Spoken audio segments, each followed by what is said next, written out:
आज आपण बनवणार आहोत मस्त खमंग आणि खायलाही तेवढीच टेस्टी अशी सांडग्याची चटणी। तुम्ही सांडग्याची भाजी तर खूप वेळेस खाल्ली असेल, पण कधी या पद्धतीने सांडग्याची चटणी बनवलीच नसेल।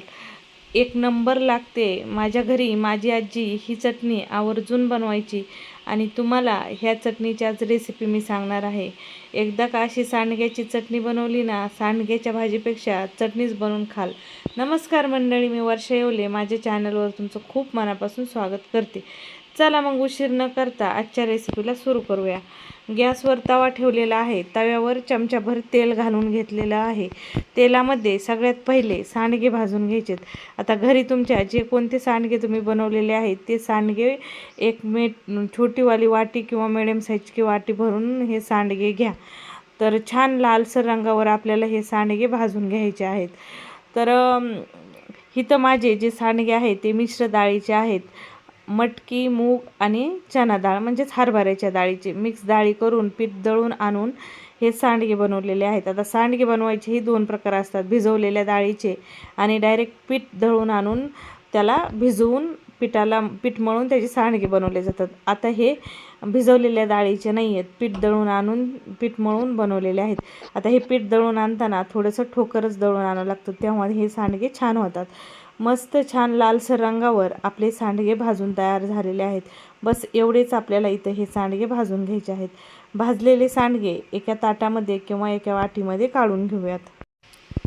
आता हे भाजलेले सांडगे एका मिक्सरच्या भांड्यामध्ये टाकून घेऊयात। मोठंच मिक्सरचं भांडं घेतलेले आहे।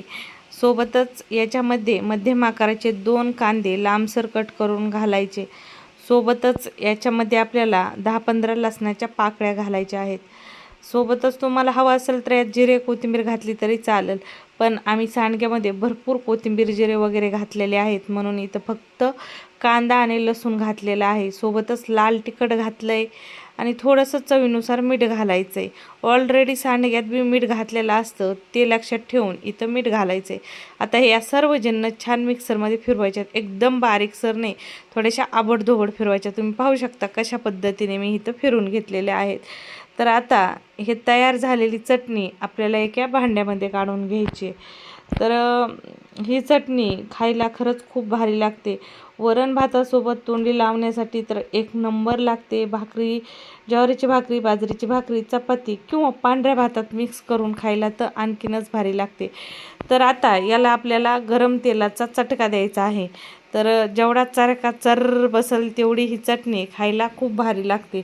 तर या चटणीमध्ये कडक गरम केलेलं शेंगदाण्याचं तेल घाला, नाहीतर नॉर्मली तुमच्या घरात जे तेल असेल ते तेल घालून घ्या, जे तुम्ही भाजीला वापरता ते। छान गरम केलेलं कडक तेल घालून घ्यायचं। तेल छान चटणीसोबत मिक्स करून घ्यायचं। तर तुम्ही पाहू शकता, पाहताच क्षणी तोंडाला पाणी आणणारी अशी आपली खमंग चटपटीत अशी सांडग्याची चटणी तयार झालेली आहे। अशी सांडग्याची चटणी आवर्जून तुम्ही बनवून पहा। रेसिपी कशी वाटली कमेंटमध्ये सांगायला विसरू नका।